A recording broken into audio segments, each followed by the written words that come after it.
سے میرے نبی کی نعت سن لو گے.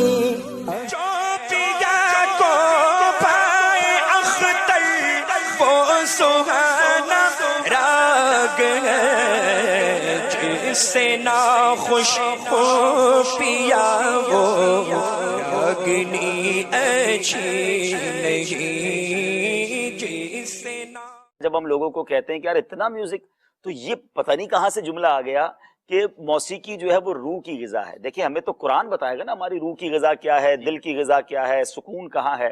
تو اللہ تبارک و تعالیٰ نے کلام مجید میں فرمایا الا بذکر اللہ تطمئن القلوب. لوگ کہتے ہیں ہم موسیقی اس لیے سنتے ہیں کہ ہمیں سکون چاہیے.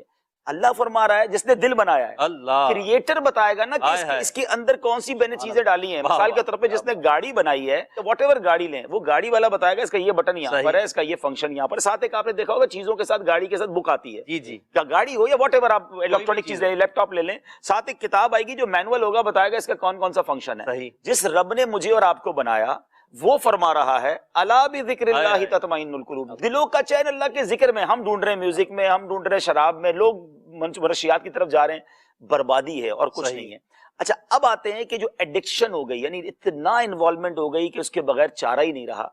پرابلم پتہ ہے کیا، جو میرے ناظرین سن رہے ہیں، انسان جب اس کو کسی کو سمجھائے نا کہ یار میوزک نہ سنو، کہتے پھر زندگی کا لطف ہی ختم ہو جائے گا، پھر مجھے سکون کہاں سے ملے گا، میں اپنا ٹائم کیسے گزاروں گا. پرابلم یہ ہے، اس کو میں ایک مثال کے ذریعے پیارے ناظرین آپ کو سمجھاتا ہوں. جو بھی میرے وہ بھائی بہن ہیں جو اس معاملے میں انوالو ہیں یا کسی بھی گناہ میں انوالو ہیں، اور ان کو گناہ چھوڑتے وقت یہ خیال آتا ہے کہ اس کے بغیر زندگی جو ہے نا وہ بے رونق ہو جائے گی، بے مزہ ہو جائے گی. دو دوست تھے، ایک دوست جو ہے وہ ویجیٹیرین تھا، وہ صرف سبزی کھاتا تھا، اس نے کبھی زندگی میں گوشت کھایا ہی نہیں. اچھا دوسرا دوست اسے کہا یار کبھی تو چکن کھا لو، کبھی تو یار بکرے کا گوشت کھاؤ، اللہ نے بڑی نعمت بنائی. کہتا نہیں مجھے بھائی دال میں جو مزہ ہے نا وہ زندگی کی سب سے اچھی خوراک ہی یہی ہے، دال کھلاؤں کھاؤں گا، سبزی کھاؤں گا. ایک بار دوستوں نے پلان کیا، اس کو بٹھایا اور زبردستی جو ہے نا اس کے منہ میں ایک چکن سمجھ لے فرائی کا یا کڑھائی کا ایک نوالا ڈال دیا. اسے تھوڑی دیر کھایا، کہتا اچھا ایک اور، پھر ایک اور. کہتا یار یہ بھی نعمت ہے، یہ رکھو دال کھاتا رہا ساری زندگی. تو اب اس کو ذرا ایگزامپل کو سمجھیے گا. اب اس نے جناب دبا کے چکن اور مٹن اور بیف سب کھانا شروع کیا. اب یہ ایک مثال ہے ناظرین، جس نے زندگی میوزک کے ساتھ گزاری ہے، جس نے فلمیں ڈراموں کے ساتھ گزاری ہے، جس نے شراب گانوں کے اور بے حیائی کے ساتھ گزاری، اس کو لگتا ہے سارا مزہ ہی اسی میں ہے. جی اب اس میوزک والے نے تلاوت کا مزہ دیکھا نہیں ہے. اللہ صحیح ہے نا. اس بے حیائی کرنے والے نے، رات جاگنے والے نے، کیسینو اور شراب خانے میں رات جاگنے والے نے رات یاد رسول میں آنسو بہانے کا مزہ دیکھا نہیں ہے. اس نے تہجد میں اٹھ کر اللہ کی بارگاہ میں ہاتھ اٹھا کر آنسو بہانے کا لطف دیکھا نہیں ہے. جو ایمان پر گیا اس کا بیڑا پار ہے، اور جو ایمان پر نہیں گیا پھر تو اس کا سارا معاملہ ہی خطرناک ہے. آج ایمان چھیننے کی کوشش ہو رہی. ایمان، اور ایمان دیکھو ہزاروں جانیں دے دیں لیکن کبھی ایمان نہیں دینا. حضرت بلال حبشی نے کیا کیا، کتنی مار کھائی، ایمان نہیں دیا.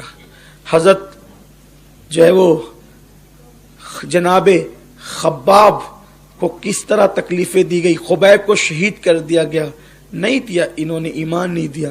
اور آج ہم گانے سن رہے، گانوں میں کفریہ کلمات سن رہے.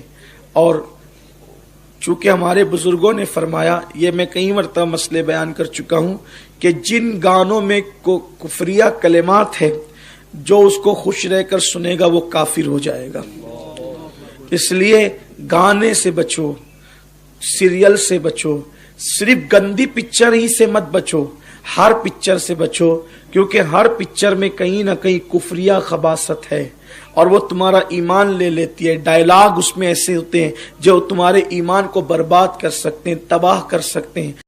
کہنے کا مطلب یہ تھا بعد اوقات ہم بیٹھے بیٹھے گانا گنگنانا شروع کر دیتے ہیں، کیا یہ منع ہے؟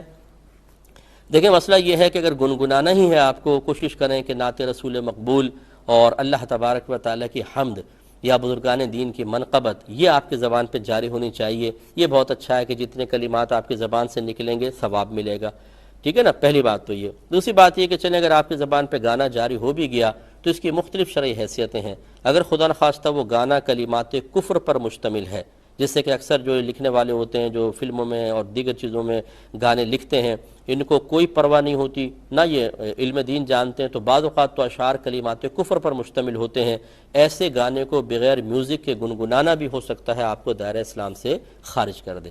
دوسری اس کی شرعی حیثیت ہوتی ہے حرام کی، کہ کفر تو نہیں ہوتا لیکن گندے مفہوم ہوتے ہیں، فحش قسم کے اشعار ہوتے ہیں، غلط قسم کے اشعار ہوتے ہیں، ایسے اشعار کو پڑھنا یہ شریعت کو ناپسند ہے، شدید ناپسند ہے، اور اس طرح کے اشعار کو کسی کے سامنے پڑھنا یا ویسے بھی ان کو پڑھ کر ایک خراب تصور کو ذہن کے اندر لے کر آنا یہ شریعت نے سخت مکروہ اور ناجائز رکھا ہے، اس میں اجتناب کرنا چاہیے۔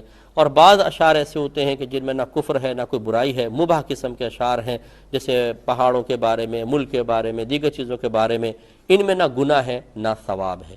اس لیے ہم نے گزارش کیا کہ ایسے کلمات کو ذکر کرنا کہ جن کے بارے میں گمان ہو کہ ہو سکتا ہے کوئی سخت حکم لگ جائے، اس سے کہیں زیادہ بہتر یہ ہے کہ پاکیزہ کلمات کو زبان پر جاری کیا جائے۔ نا میرا دعویٰ ہے تم گانا بجانا